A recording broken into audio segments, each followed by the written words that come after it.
Welcome to lecture number 28 of Linguistics 2 English 504. Now, synchronic changes in language, that was the area we were discussing in the last lecture, and we just touched the area by talking about the first aspect. So first of all, let's look at what we did in the last lecture, the review of lecture number 27.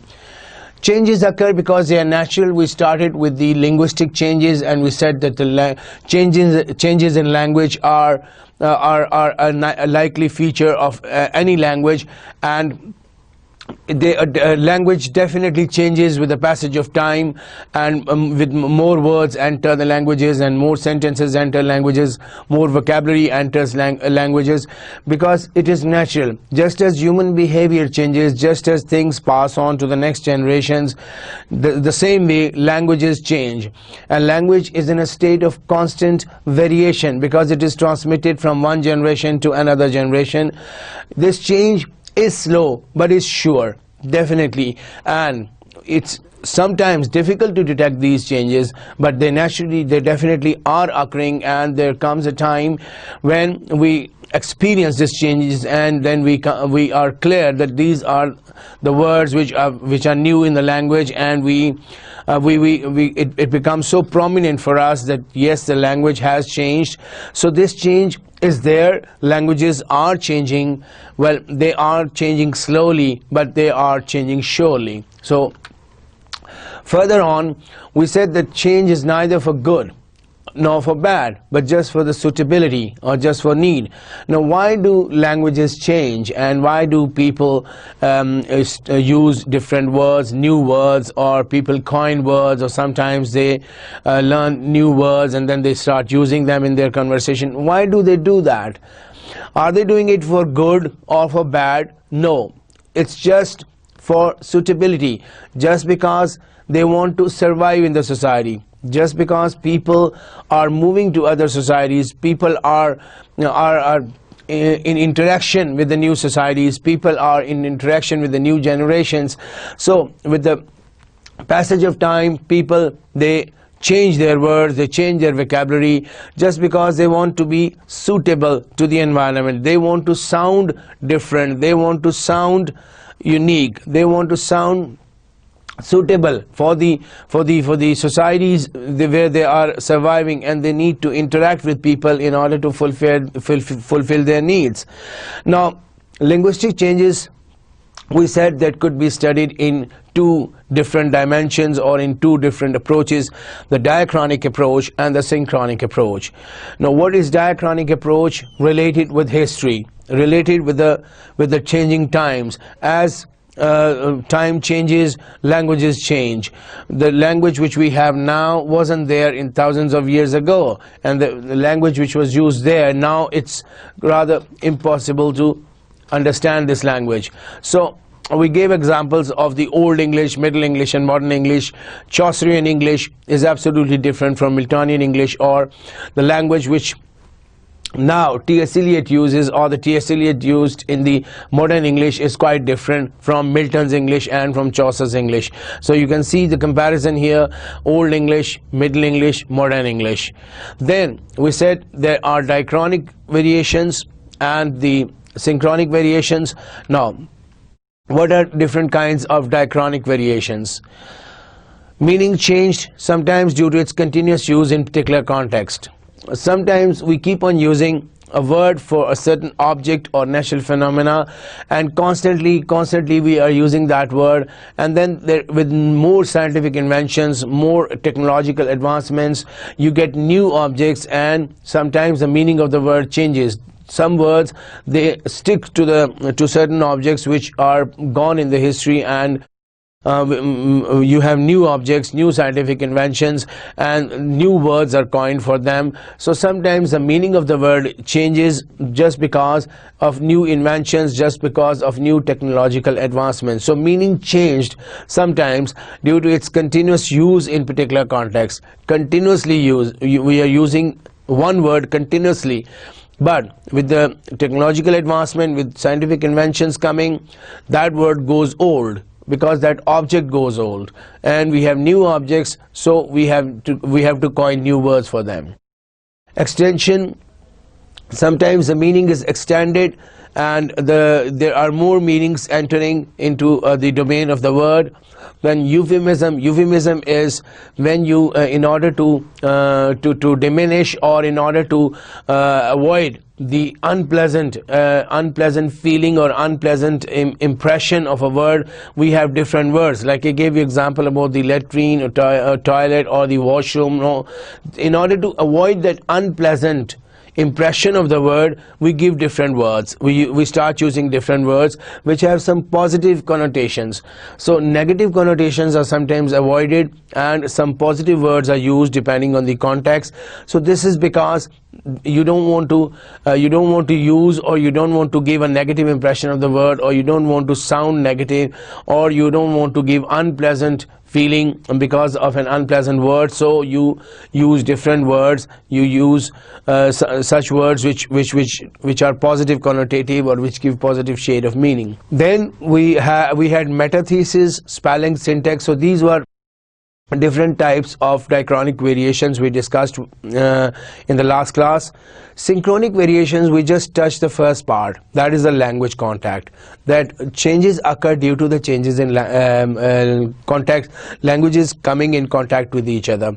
With the movement of people into different societies, they take their languages to the other people, and they during interaction they have they hear new words and they start using new words.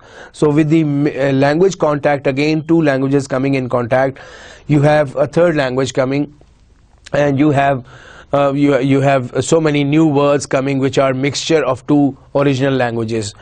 Dialect and register we're going to discuss today. So let's see what we have in dialect and register today's discussion. Dialect register, the two new areas where the language change can be experienced, we're going to discuss today. But then we also talked about language contact. What happens when the two languages are in contact, or when different languages come into contact. We saw that we had an example of Indian English and Pakistani English.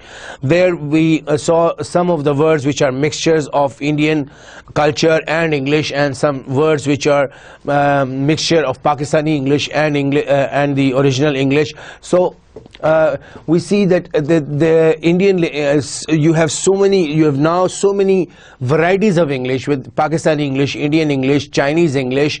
So these varieties have come up just because of the mixing up of cultures, mixing up of two languages, or mixing up of two societies, of people from different societies. They come and live together, and that's how you get new varieties of English.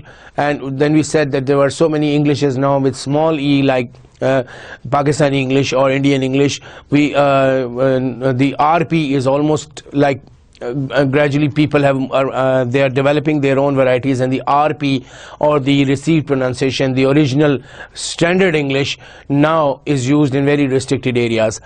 We talked about Pidgin, we talked about Creole, Esperanto.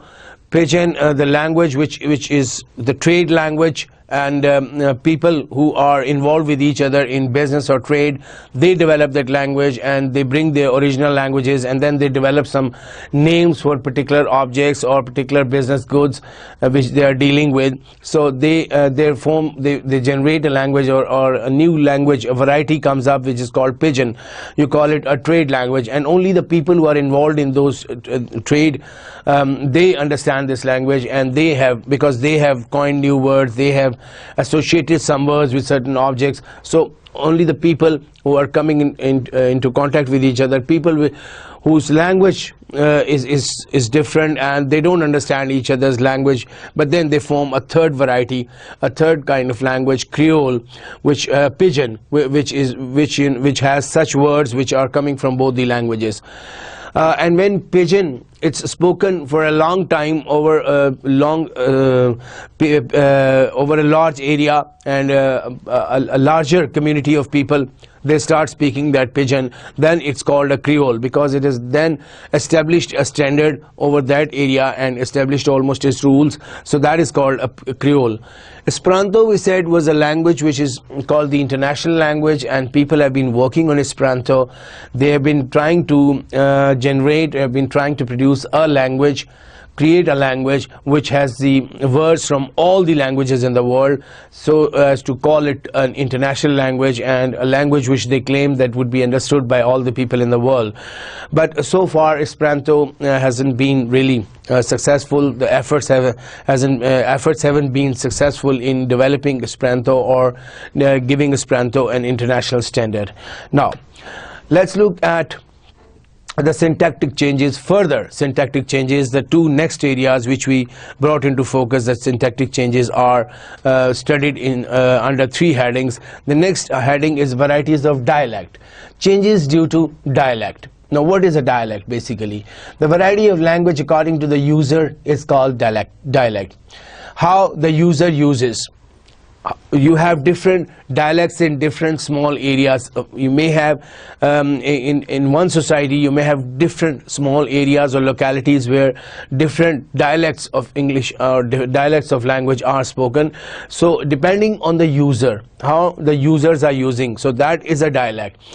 It is determined by the speaker's social and geographical background. Now the two areas which come into picture here are basically the social and the geographical background.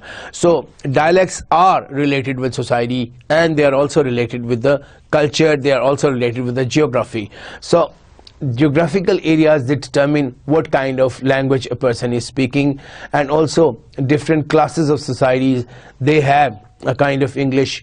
Like the aristocratic class in England is thought to be the highest class, which speaks only the Queen English or the received pronunciation RP or the standard English, whereas the other classes, they have different kinds of varieties which they speak, and these varieties they are different in very minor aspects, but yes, they are different. They are not the standard language which is used in the whole country, or which can be related with the standardized form of language.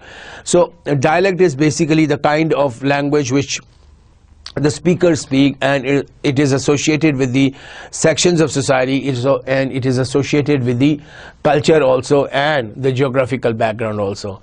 Language may vary from one region to another on geographical planes. So see, on geographical planes, language may change.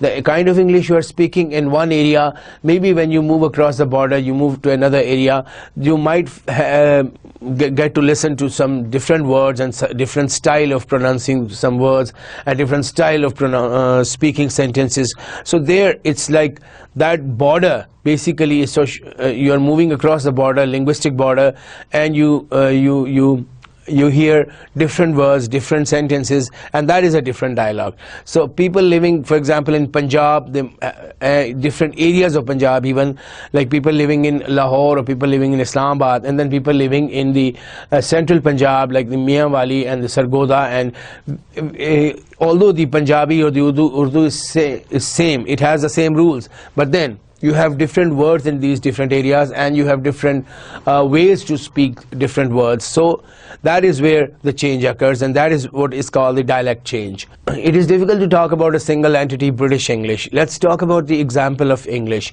So British English is a standard English, and it's very difficult to talk about it now, or it's very difficult to talk about the rules, what are the standard rules of British English, because even British English has changed, even English has changed in different areas, because even in England, in Britain, Great Britain, you have numerous varieties. You have so many varieties like Lancashire dialect, Scottish dialect, Yorkshire dialect, and likewise you have so many other dialects. With every area you have a certain change in English, how English is spoken and how the words are pronounced. So same is true for American English. Even in the United States of America, you have an English which is not standardized, and you have different dialects, you have different varieties of American English. Even inside America, you move from state to state, and you get to hear different words, you get to hear different ways of pronouncing, and you get to hear different accents. Like different dialects, like you have somewhere the first part of the word is not pronounced, somewhere the last part of the sentence is not going to. No, going to is the last G is not pronounced. So this is what we call the changes due to dialect, changes due to geographical variations, changes due to cultural variations, or changes due to social variations. With the high class you associate one kind of English, and with the low class or the other classes of society you associate so many other different varieties of English. Dialectical variations are also determined by social hierarchy and social classes. The aristocrat in London use one variety and the lower class uses another variety. Dialectical variations, the variations due to dialect. They are also determined by social hierarchy and social class. See, related with society now. No, aristocrat in London, they use one variety and the lower class uses another variety. So, aristocrat thought to be the highest class, the most modern and the most educated class, is thought to be speaking one variety, which is the RP, received pronunciation, or the standard Queen English, the standard English. And the other classes, the low classes, they speak different other varieties of English. The RP used to be the dialect of upper class society of England. Although it has now expanded its regional and social boundaries, even RP is now extending, it's moving across the regions, moving across the social boundaries. And it was thought, earlier it was thought that only the upper class society of England speaks the RP or speaks the standard English. But now with the movement of people across the borders, across the regions, you have RP also extending the borders. You have other people also using RP or learning RP and then using RP. You hear the same kind of English which was associated with the highest class society in other classes as well. Dialects are sometimes conditioned by religion and caste also. Now, the effect of religion and caste also is there on the dialects. The dialects, they are affected by the change of religions, the different castes. Like it's very even in India, in Pakistan is very rare. In India, you have a lot of since the caste system is very powerful there. So you have people speaking different languages, different varieties, with the different castes speaking different varieties. And even in religion, the religious factor is also there on the dialectic changes, that in religion, different religions, you have the different ways to pronounce words and different ways to utter sentences. So the varieties, syntactic changes or syntactic varieties, are also related with religion and caste. Within the same religion, dialectical differences are conditioned by caste. And even inside one religion, you have different varieties because of different castes.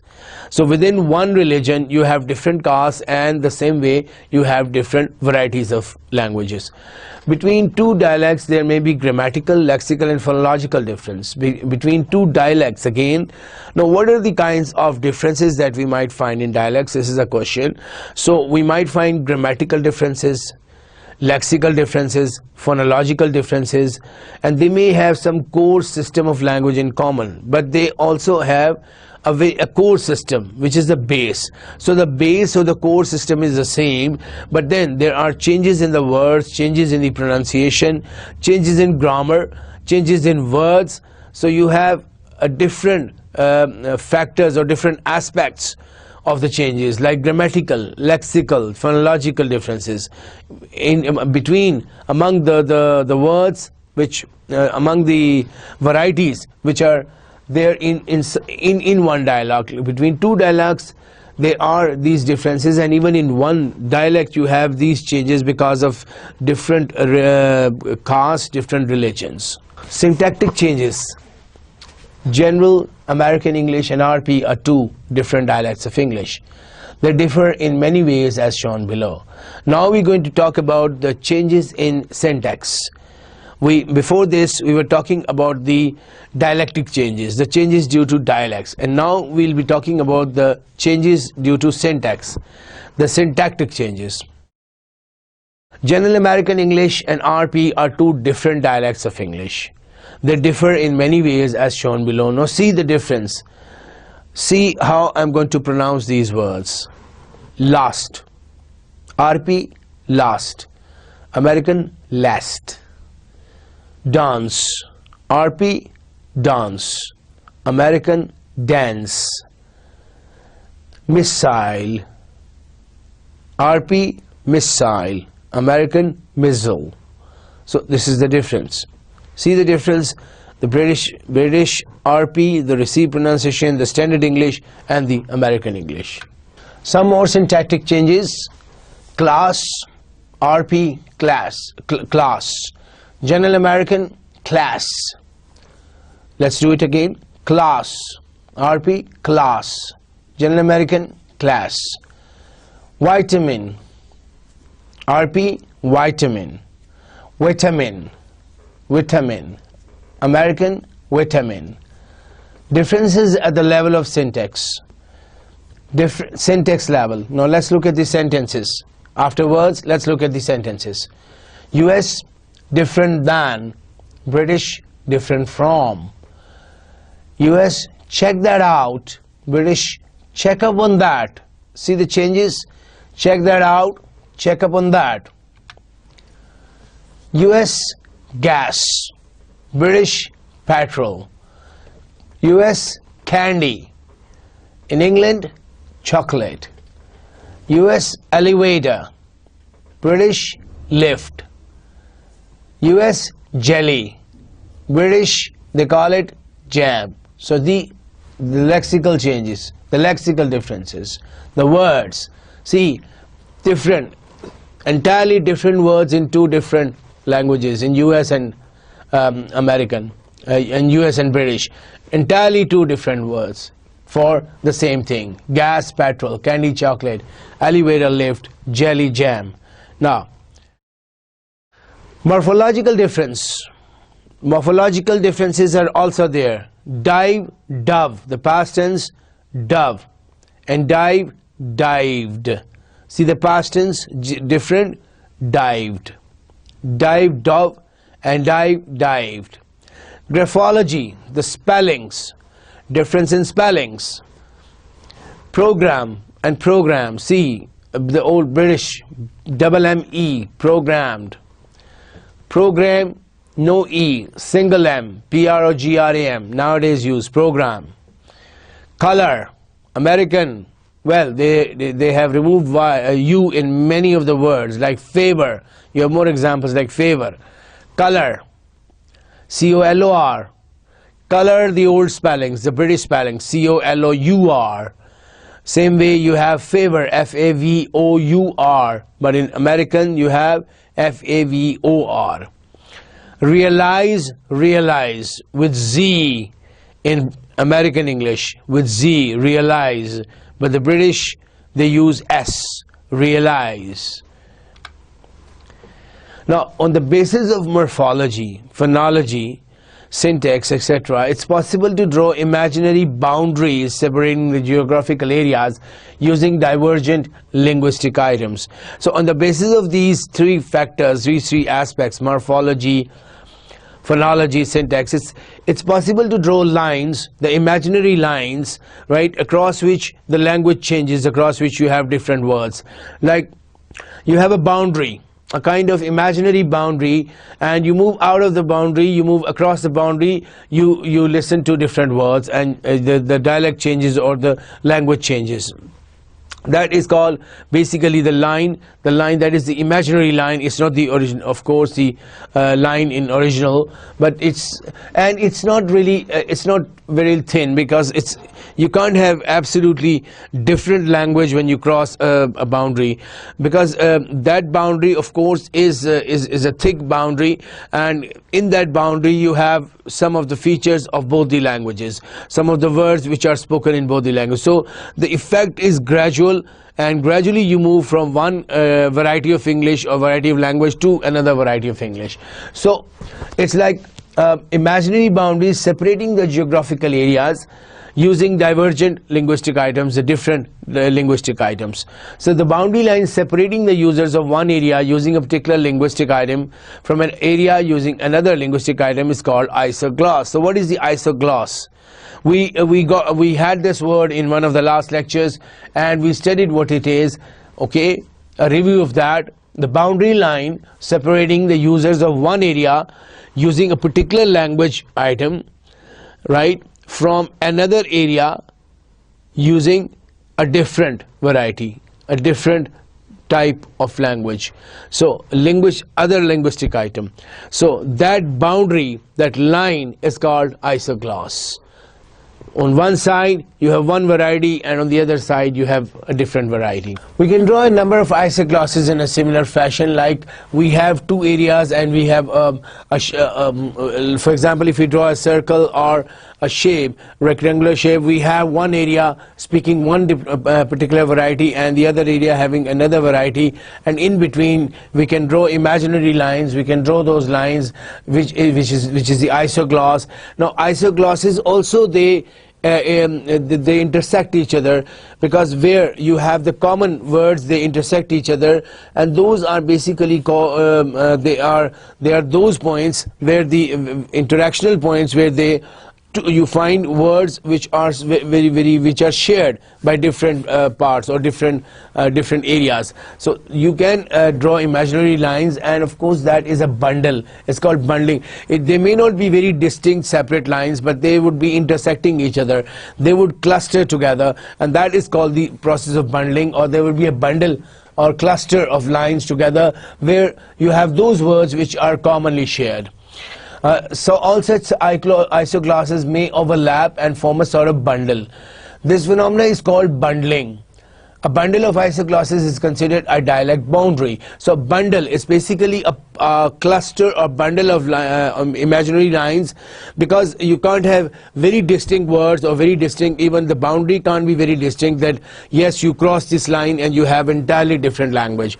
Some of the words would be common. So that process of intersecting the lines, the lines clustering together is called bundling, and it's a bundle that is called a dialect boundary.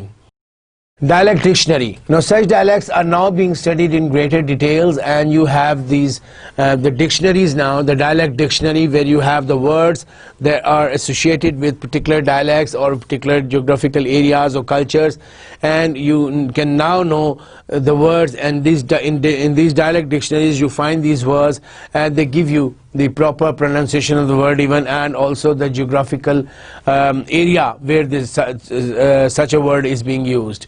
So now the dialects, they are now being studied in greater details, and the field is called dialectology. So dialectology, what is dialectology? A field where the dialects are studied, the dialects of different areas are studied. The lexicons of these dialects have been compiled. Now they are also compiling the dictionaries. They are compiling the words. They are compiling even the sentences and the sounds with proper pronunciation. These compilations are now called the dialect dictionaries. Such a lexicon is called dialect dictionary. Such a language or lexicon where particular words which are compiled and in the form of book is called a dialect dictionary. Sociolect, another term that we saw, we studied before, and now we will look at it again. A social dialect or a class dialect used by the number of a particular group of a speech community is called a sociolect. Let's read it again. A social dialect, because some of the words here, we are reading it again because some words they need focus. Social dialect or a class dialect used by the number of a particular group of speech community is called sociolect. For example, slang used by young people. So a kind of English, a kind of variety, a dialect which is associated with a particular class, a group of speech community, a group like young people. They're more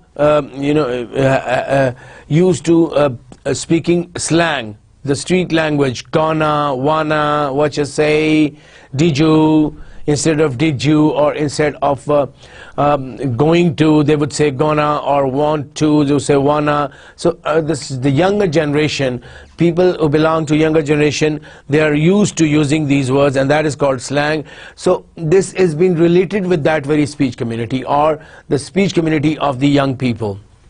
Diglossia, another term again. Sometimes a speech community uses two dialects, but there is a strong tendency to use one of these for special, prestigious or formal occasion. Sometimes a speech community, diglossia. Diglossia is another term that we saw in one of our last lectures when we were studying about the linguistic varieties.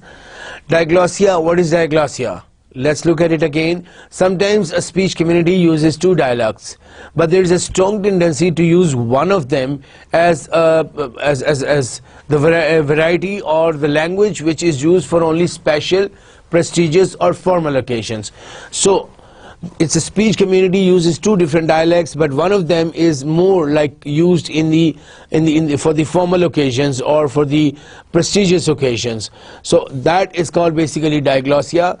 The prestigious dialect is called high, and the informal commonly spoken one is called low. So high dialect, low dialect, that is the process of diglossia. You using two dialects, but one of them you're giving importance, you're giving preference to that. And the one which is used for high formal occasions is called high dialect, and the one which is used for the normal informal occasions is called the low dialect. So these two are not allowed to intermingle. They are not allowed to mix. They are kept separate. They don't intermingle. They don't intermix. They have a separate identity, and they are spoken on two different occasions or different events or different occasions where you have the different gatherings. So they are not allowed to intermingle or mix. Such a use by speech community is called diglossia. High and low Arabic. Another example, the high Arabic, the very literary Arabic, and the low Arabic. People in the streets, the Arabs in the streets, they use a different kind of Arabic, and the one which we study, the one which is thought to be very formal, prestigious, that is another Arabic, and that is the high Arabic. So you also have more examples of high English and the low English, where you have different pronunciation of different words and different spellings even of different words. So these two are not allowed to intermingle.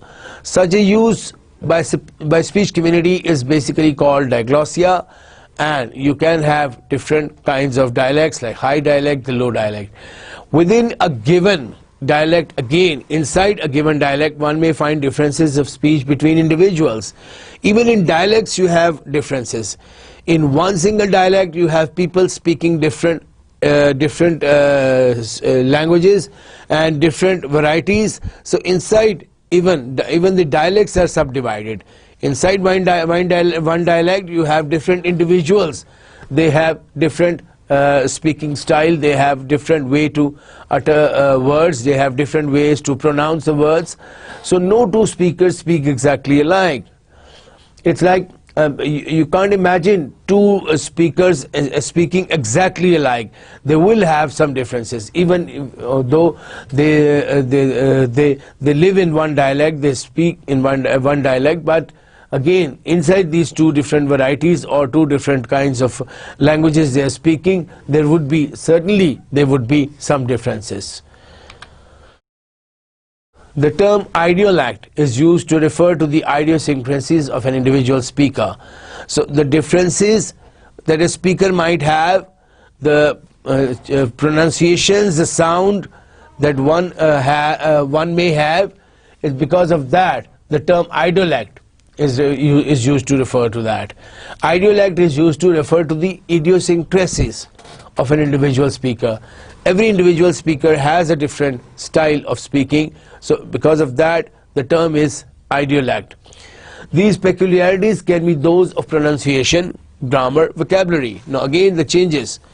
No two individuals speak the same, no two individuals use the same language sometimes, no two individuals they use the same pronunciation, no two individuals use the same grammar or vocabulary. So there is a likely chance that yes, inside one dialect again there would be changes. Language variations present in individuals as well as societies, and they can become regular and systematic in terms of individuals' own use of linguistic code. So it's every individual again has linguistic code, is using language in a particular way, in a particular style. So peculiarities can be those of pronunciation. Pronunciation can vary grammar can vary, vocabulary can vary, and these language variations present in individuals as well as the societies. They are present in individuals as well as societies. So one society differs from the other society in language. Same way, inside one society you have different people speaking different kinds of languages under the influence of the areas they are living, and inside that, even inside a dialect, you have different ways to speak, you have different people with different pronunciation, different words. So language variations present in individuals as well as in societies, they can become regular and systematic in terms of individuals' own use of linguistic codes. So every individual should use his own individual code or individual way to speak, and that is how his spoken spoken material would be different. His language would be, or his variety would be different, somewhat different from another. So it's like instead of blindly following, every person has developed a code, so follow that code, linguistic code, the code which is within your mind, or the code which you have developed because of interaction with people. Use that code and your language would be different. Though the notion of idiolect and style may overlap, idiolect is different from style in the sense that style is more often a matter of choice. In style you have a choice, you can choose the words, you have a matter of choice, you can choose how to speak words, that is style. But idiolect is different. They do overlap at some places, but idiolect is different. That has the identity, and it's a proper entity. So style is more often a matter of choice. That is choice, it depends on choice, how you choose the words, how you choose to pronounce the words. That is more like style. A person's style can vary in different situations of speak and writing, and a poet may choose one style for one poem and another style for another poems. So in literary criticism we saw that poets, they have different styles of for their different poetic or different works, literary works. A poet may use different devices, linguistic devices, or to build up a tone, one kind of tone, and then when the same poet or the same writer uses another, writes another work, in that literary work, again the style may be different. So even poems, they are different. Of one author, they could be different because of style, and style is a matter of choice.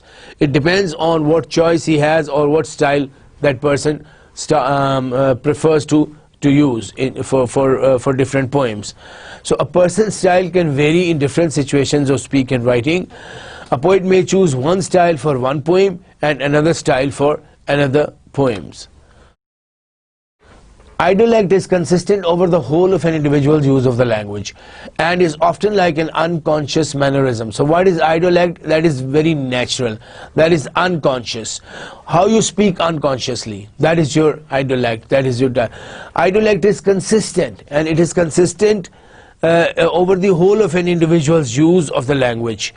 Whatever language you speak, or how many words or sentences you utter in your everyday life, or maybe in a week's time, if you just see, you have a consistency going on, a common thread running between the language use, and that is idiolect. So idiolect is consistent. It is a matter of that doesn't change. Idiolect is consistent over the whole of an individual's use of the language and is often like an unconscious mannerism. We're not consciously changing the dialect. Dialect is natural with us. We are unconsciously using that dialect, unconsciously using the same words again and again. So that is the whole of an individual's use of language, and that is the idiolect. Language and dialect. It is sometimes very difficult to say whether in A or B are different languages or just different dialects of the same language. So sometimes there is so much interaction between people, and so much interaction among the different classes of societies, that it's really sometimes difficult to detect that this is a dialect and this is a language, because even the dialect is spoken so much that it almost attains a kind of kind of standardized form. So dialects, sometimes you have very large populations and in large areas where they speak the same kind of dialect, so it's difficult to take the dialect out of them and to single out the dialect and to see what dialect they are using. So different dialects, they could be different. Even in one dialect you have so many kinds of styles of speaking. If two speakers are mutually intelligible, they are using the same language, even if they are using different dialects.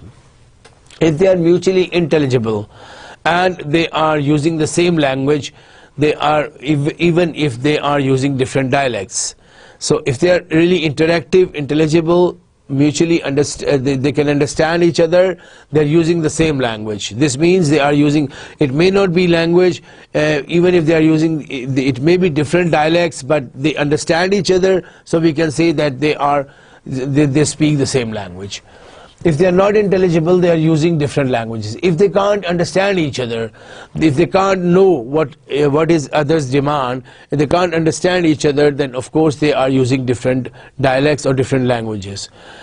It is in fact difficult to draw rigid boundary lines between the language. Just as we discussed before, that it's very rigid, the line has to be flexible, it may change. You can't expect the thread to be running throughout the same. You can't expect to draw a rigid line in between the two areas where two different dialects or two different varieties are being spoken. Things will change, they do change because of movement of people across the borders, across these classes. So you have people sharing words from different classes and sharing words with different areas. So this is how they are developing the different variety, or a variety with different words. So you can't expect to draw a very rigid line in between. The line is flexible because people are moving across the borders, people are moving across the classes, and they are taking their words to other place and bringing some more words from there. A dialect rises to the status of a language when a community speaking a certain dialect is politically and socially powerful. When you have communities speaking very powerfully, when politically they have political power, they have social power, so that is where a dialect rises and it becomes a language. So the language being spoken in a politically and socially powerful area can become a language, because it attains the status of language, and a community speaking a certain dialect is politically and socially powerful. So politically also and socially, both ways, the community is strong, and that is where a dialect may attain the status of a language. Now, registers. We saw this word and we studied this phenomena of registers in one of the last classes, but today we talk a little detail. The same individual uses two different varieties of language depending upon the situation. Same individual, one person, may use different varieties depending on the situations, depending on the occasions. Like language according to situation is called register, and this language which is according to the situation is called register. We have a professor's example that he will be using a different language in classroom, and different language with his wife in kitchen, and a different language when he's on the stage comparing in a convocation. So all the different words would be according to the situation, or according to in the context. Now see example, Mr. John speaking to his wife, colleague and boss. A very interesting example. To wife: "But that fool Jolly today wants his job back." Can you imagine? This is a very informal way to talk. To a colleague, the same information: "Do you remember Jolly Smith? I met him today and he said he would like his job back." I think it's too optimistic, do you? So a formal style to talk with the boss, to talk with the colleague, and here you have a bit lengthy speech because he's adding some formal words to the speech. It's not just like informally he gave the same information to his wife. Here he's talking to a colleague, so he has to add up some more formal words. And finally, how would the same information be given to the boss? Now see how formal it is. "I met Mr. Jolly Smith yesterday, sir, who used to work in the stores. He asked me to find out if he could again join his post. I only said, I'll pass your request and find out the position. Should he have any hopes, sir? No, look, it's a bit lengthy, but it's appropriate. It's a very appropriate speech, and it's according to the demand, according to the context. So likewise, you have different registers, like in different professions. You have formal registers, informal registers, linguistics registers, law registers, literary registers, commerce registers, science and business registers. So all these different registers are related to different professions. You can even call it a jargon. Every profession has a particular jargon, has a particular technical language associated with that profession. So in professions, you have different kind of jargons or different kind of registers, which are, of course, related with those professions. You could have formal, informal. You can have linguistic register, which has words spoken in the world of linguistics.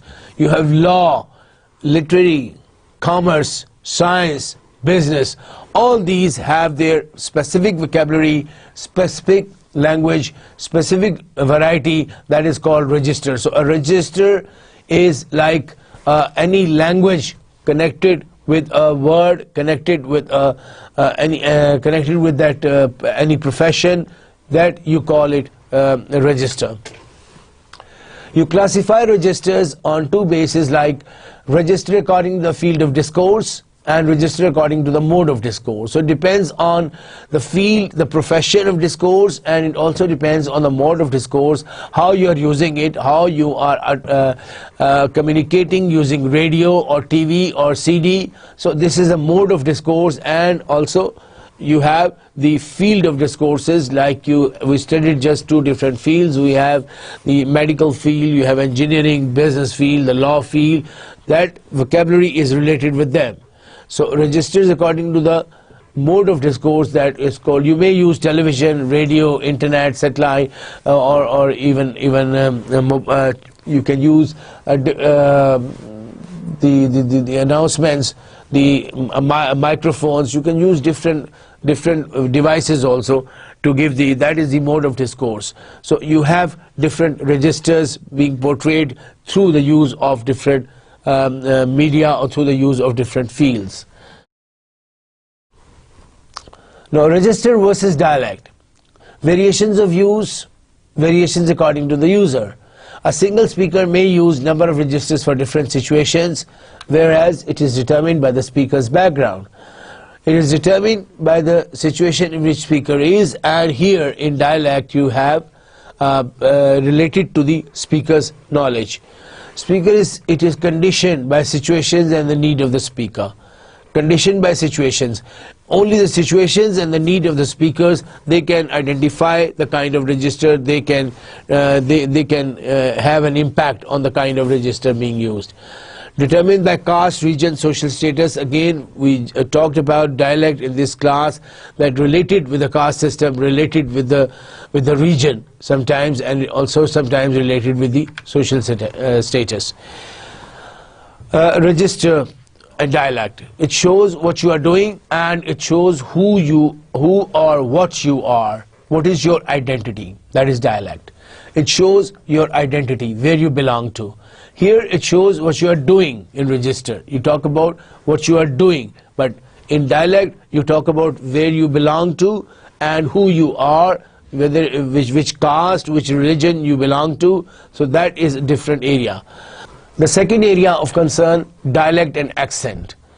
Now we see the comparison between the two areas. Dialect is a combination of all levels, whereas accent is limited to one particular area of language, like pronunciation.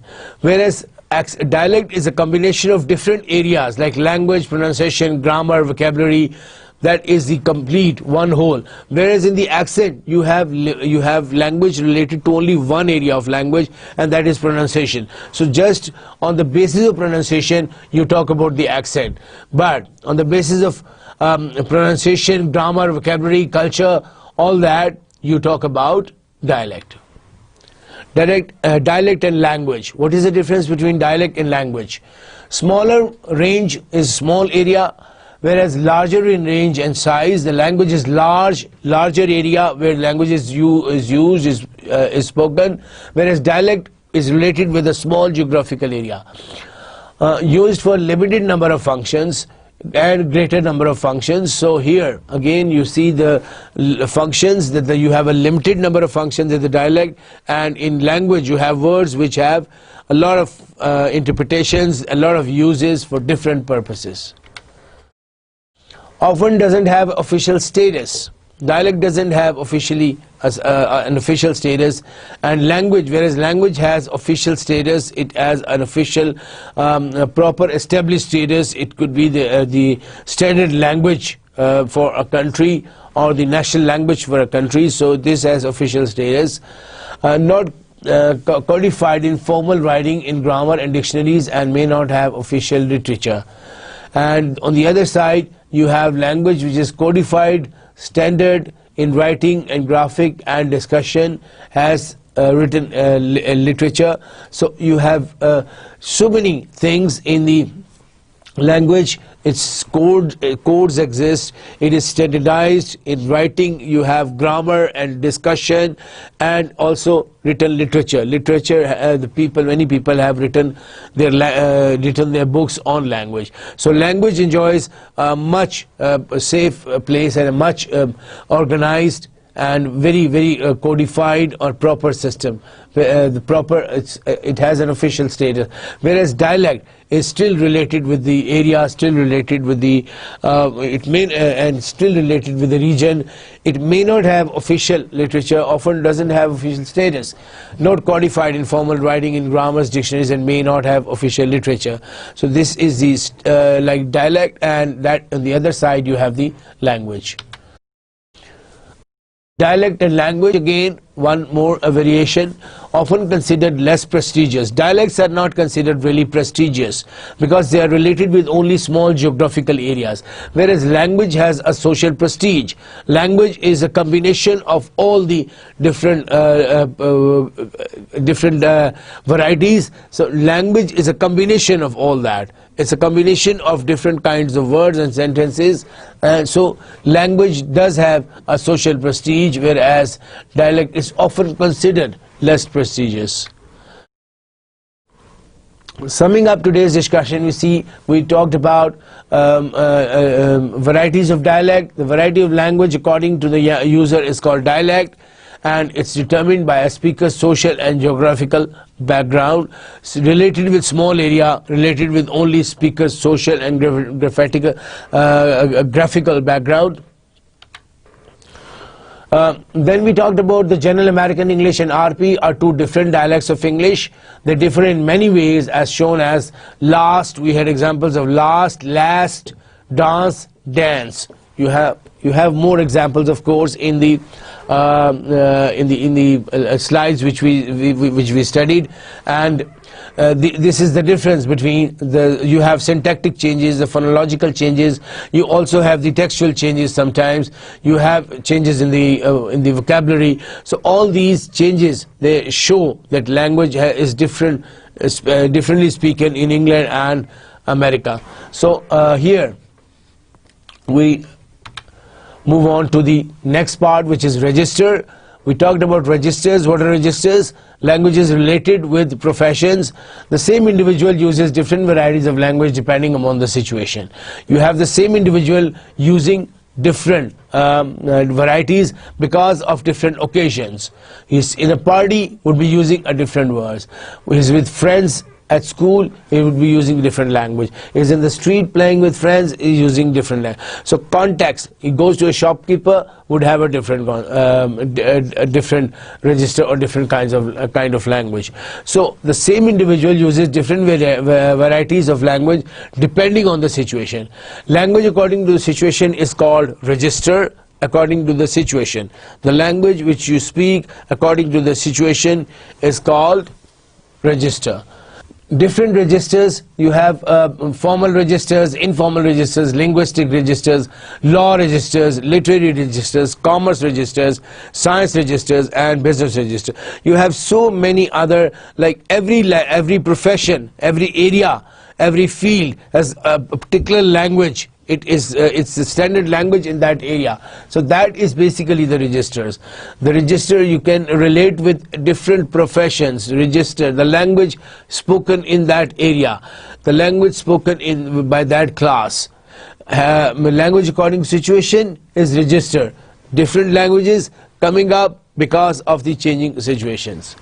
Now, classification of registers. Finally, registers according to the field of discourse, like professions we just mentioned, according to the professions, and register according to the mode of discourse, how the words, how these languages are spoken, like on TV, radio, internet. You have different styles of speaking, the mode, and also the according to the field. Field is the professions, business, medical, engineering. You have different words. So we have different registers on the basis of professions, and we also have different registers on the basis of the mode of discourse, how a speech is made. Is it made orally? Is it made using a microphone, or is it used using radio or using television?